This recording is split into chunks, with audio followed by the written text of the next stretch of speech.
అందరు నమస్కారం. నా పేరు నరేష్. వెల్కమ్ బ్యాక్ మన యూట్యూబ్ ఛానల్. అయితే మన జబర్దస్త్ రోజా చాలా రోజుల తర్వాత, చాలా సంవత్సరాల తర్వాత తన యాక్టింగ్ ఏదైతే ఉందో ఆ యాక్టింగ్ మొదలుపెట్టింది. ఇన్ని రోజులు తనలో ఉన్న యాక్టర్స్ని, యాక్టింగ్ని, ఆ యాక్టింగ్ స్కిల్స్ ఏదైతే ఉన్నాయో అవన్నీ కూడా ఇన్ని రోజులు దాపెట్టి ఈరోజు సాక్షి డిబేట్లో బయట పెట్టడం జరిగింది. ఆ డిబేట్లో జబర్దస్త్ రోజా చేసిన పర్ఫార్మెన్స్ ఏదైతే ఉందో అది నెక్స్ట్ లెవెల్ అన్నమాట. మాటలు లేవు. ఆ పర్ఫార్మెన్స్ చూసిన తర్వాత కానీ, ఆవిడ యాక్టింగ్ చూసిన తర్వాత కానీ నిజంగా నాకు మాటలు రాలా. అంత బాగా యాక్ట్ చేయగలిగింది, అంత బాగా కన్నీరు తెప్పించగలిగింది. అసలుకి శత్రువు కూడా మనసు కరిగే విధంగా మన జబర్దస్త్ రోజా సాక్షి డిబేట్లో ఆవిడ యాక్ట్ చేయడం జరిగింది. ఆవిడ ఆ డిబేట్లో ఏం మాట్లాడుతుందంటే, చంద్రబాబు నాయుడు గారు, లోకేష్ గారు నా మీద బూతులు మాట్లాడిస్తున్నారు, నా గురించి బూతులు మాట్లాడిస్తున్నారు, నా మీద బూతులు దాడి చేస్తున్నారు, నా ఫోటోల్ని మార్పింగ్ చేస్తున్నారు, నా భర్తను మాట్లాడిస్తున్నారు, నా కుటుంబ సభ్యుల్ని అసభ్యంగా మాట్లాడిస్తున్నారు అనేసి ఆ డిబేట్లు బోరుమని ఏడుస్తుంది జబర్దస్త్ రోజా. ఒకసారి జబర్దస్త్ రోజా ఒకసారి వినండి. ఏ లెవెల్లో పర్ఫార్మెన్స్ చేసింది, ఏ లెవెల్లో యాక్టింగ్ చేసింది అనేది ఒకసారి మీకు చూపిస్తా, చూడండి. అంటే రోజా నా మీద బూతులు మాట్లాడిస్తున్నారు, బూతులు దాడి చేస్తున్నారు అని చెప్పి మాట్లాడుతుంది ఆ డిబేట్లో. అంటే రోజాకి అసలు ఇంతవరకు బూతు అంటే ఏంటో కూడా తెలియదు కావాలా. అంటే బూతు పదాలు ఎలా ఉంటాయో, బూతులు ఎలా ఉంటాయో మన రోజాకి తెలియనట్టు, అసలు అవి ఎలా మాట్లాడతారో తెలియనట్టు, అవి ఎలా సంబోధిస్తారో తెలియనట్టు, అబ్బా నెక్స్ట్ లెవెల్ పర్ఫార్మెన్స్ అనుకో. చూడండి ఒకసారి ఏం మాట్లాడుతుందో. ఆ ఫోటోలు చూస్తే నిజంగా సూసైడ్ చేసుకోలేకపోయావా? దరిద్రమని వదిలేది. చేసుకోలేకపోయావా? దరిద్రమని వదిలేది. చెప్పు. ఆ ఫోటోలు చూస్తే నిజంగా సూసైడ్ చేసుకోవాలనిపించింది. అంత ఘోరంగా ఉంది. నాకు అట్లుంటే నా కొడుకు ఎలా ఉంటాయి చెప్పండి. నేనున్న ఫోటో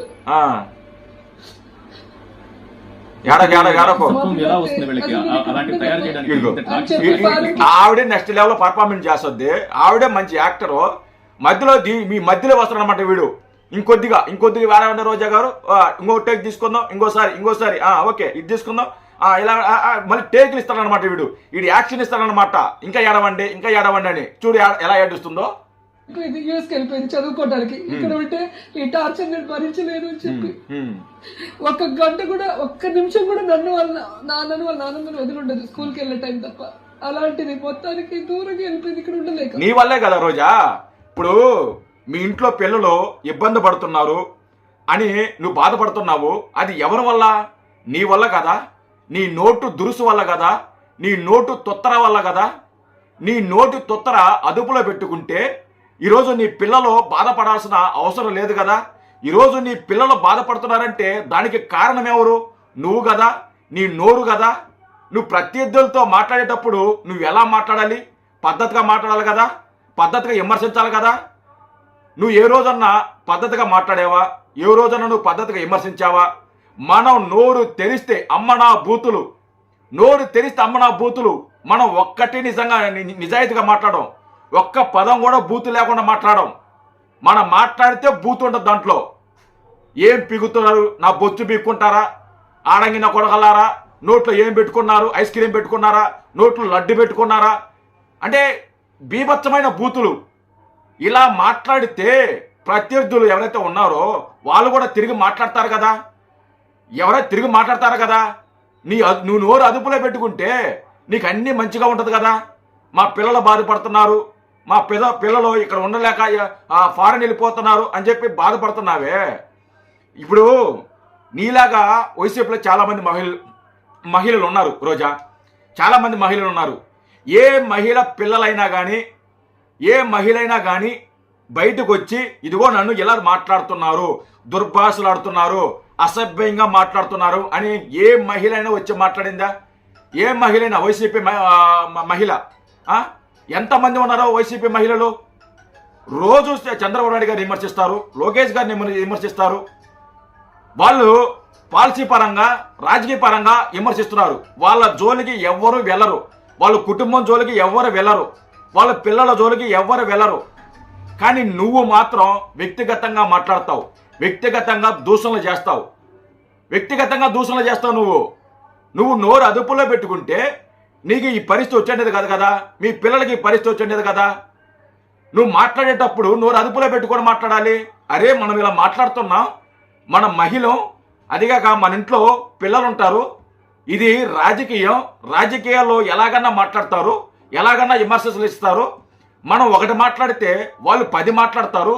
కాబట్టి మనం నోరు అదుపులో పెట్టుకోవాలి, మన పద్ధతిగా మాట్లాడాలి అని నీకు ఉండాలా. ఆ జ్ఞానం ఉండాలా. ఈరోజు నీ పిల్లలు బాధపడుతున్నారంటే దానికి ఏకైక కారణం నువ్వే.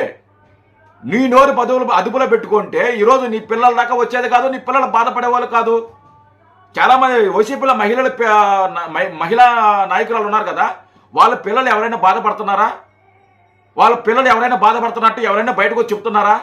మీ పిల్లలు ఎందుకు బాధపడుతున్నారు అంటే కేవలం నీ వల్ల, నీ నోటు దురుసు వల్ల, నీ నోటు పలుపు వల్ల, కేవలం నీ వల్ల నీ పిల్లలు బాధపడుతున్నారు. సరేనా? ఎవరో విమర్శించాలా, ఎవరో ఇది తిట్లా, కేవలం నీ వల్లే రోజా. మీరు చూడండి, నా వీడియోలు ఏదన్నా నేను వరలక్ష్మి వ్రతం చేసినా, సంక్రాంతి చేసినా, లేదా పిల్లల బర్త్డే చేసినా దాని కింద కూడా బూతులు పెడతారు సార్. దాని కింద కూడా బూతులు ఇప్పుడు కూడా చూడండి. అంటే ఎంత కక్ష సాధింపు, ఎంత అవమానించాలి, ఇంకా ఏం చేయాలన్న ఉద్దేశంతో ఇలా చేస్తారని నాకు అర్థం కావట్లేదు. ప్రజలకు అర్థమైంది, దేవుడి దయ వల్ల ప్రజలకు అర్థమైంది కాబట్టి ప్రజలు నాతో ఉన్నారు, నన్ను నమ్మారు. నమ్మలేదు ఉంటే గెలుచుంటావు కదా నువ్వు. మన ఎలక్షన్లో ప్రజలు నిన్ను నమ్ముంటే, నీ వెనకాల ఉండుంటే మన ఎలక్షన్లో నువ్వు గెలుచుంటావు కదా. మరి ఎందుకు గెలవలా? నువ్వు గెలవలేదంటే ప్రజలు నీ వెంట లేరనే కదా అర్థం. అదే కదా అర్థం. ప్రజలు నీ వెంట ఉంటే నువ్వు గెలుస్తావు కదా. నువ్వు గెలవలేదంటే ప్రజలు నీ వెంట లేరు. కానీ ప్రజలు నా వెంట ఉన్నారు, నన్ను నమ్ముతున్నారు అంటే మీ యాక్టింగ్, పర్ఫార్మెన్సు ఇంకా. అందుకని ధైర్యంగా ఇంకా పోరాడగలుగుతున్నారు. నాతో వర్క్ చేసిన ఆర్టిస్టులు అందరూ కూడా మీకు లాస్ట్ టైం ఇచ్చారు. చూసాం అన్ని చూసాలే. గతంలో ఆర్టిస్టులు అందరూ ఏం మాట్లాడారో, ఏం చేశారో అన్ని మేము చూసాం. ఇప్పుడు నువ్వు కెమెరా ముందుకు వచ్చి డిబేట్లోకి వచ్చేసి ఏదో సింపతి కోసం నువ్వు ట్రై చేస్తున్నావు. కానీ నిజంగా నిన్ను అంత అసభ్యంగా భానుప్రకాష్ గారు నిన్ను మాట్లాడలా, అంత అసభ్యంగా మాట్లాడలా.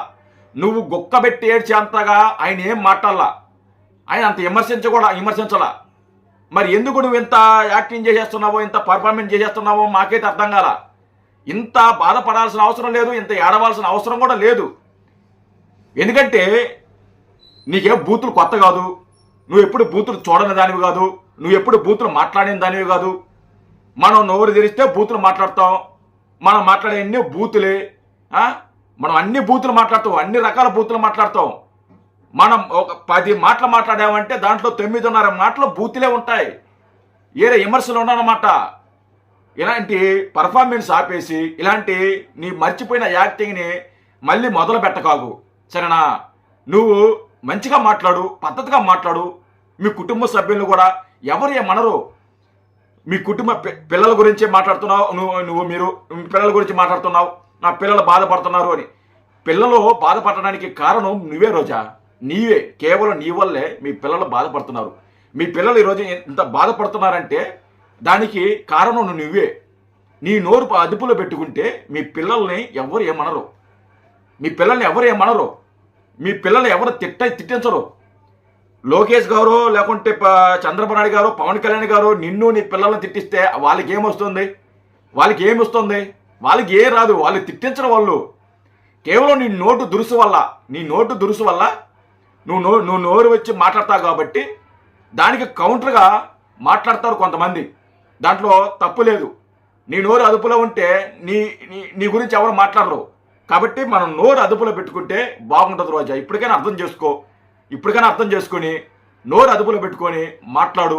పద్ధతిగా ఉంటుంది, పద్ధతిగా విమర్శించు. నీ పట్ల కూడా పద్ధతిగా మాట్లాడతారు, పద్ధతిగా విమర్శిస్తారు. ఇలాంటి పనికి మాలిన మాటలు వద్దు రోజా, అర్థం చేసుకో. సరేనా? జై హింద్.